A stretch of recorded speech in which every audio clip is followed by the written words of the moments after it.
Kwa Muislamu pale ambapo anapoona mwaka umegeuka, kwake ni muda wa kufanya tathmini, sio kufurahi tu.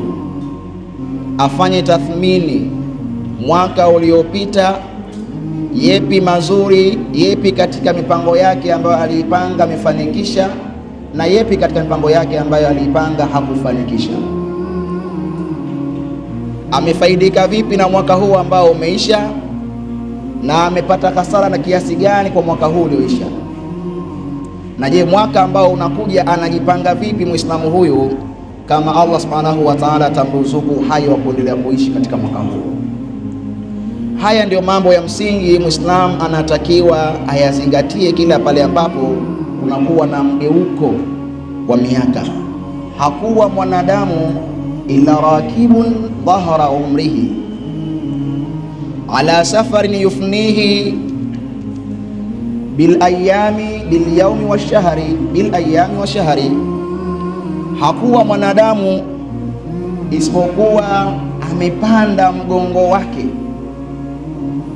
Yaani mwanadamu yupo safarini, lakini kitu ambacho anatumia kama usafiri ni yeye mwenyewe, usafiri ambao unamalizwa bil yaumi wa shahri, kwa kupita masiku na kupita miezi.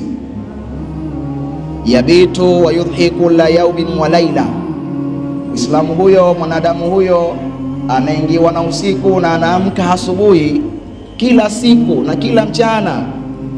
Sura yake inakuwa qariban baida ani dunia qariban ila kaburi, anakuwa yuko mbali na dunia, yuko karibu na kaburi.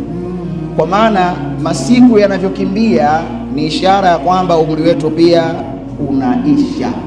Katika sisi baadhi, ukiturudisha miaka kadhaa nyuma, kila mmoja atakwambia mwaka fulani mimi sikuwa na ndevu, nimeanza kupata ndevu mwaka fulani. Kile mwingine anakuambia mwaka fulani mimi sikuwa na mvi, sasa hivi nina mvi. Hii ni kazi ya usiku na mchana. Ashaba as-saghira wa afna al-kabira, ndio kazi ya usiku na mchana. Inamtia mvi kijana ambaye hana mvi, lakini pia inamuondosha mzee ambaye tayari kashapata mvi. Kule kurejea kwa usiku na kurejea kwa mchana inatutumia sisi Waislamu.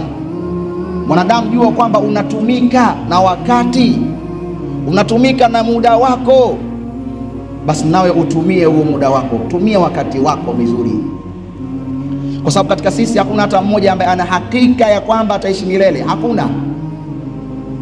Kila mmoja atakufa, anajua hilo, na kwa bahati mbaya hatujui tutakufa lini.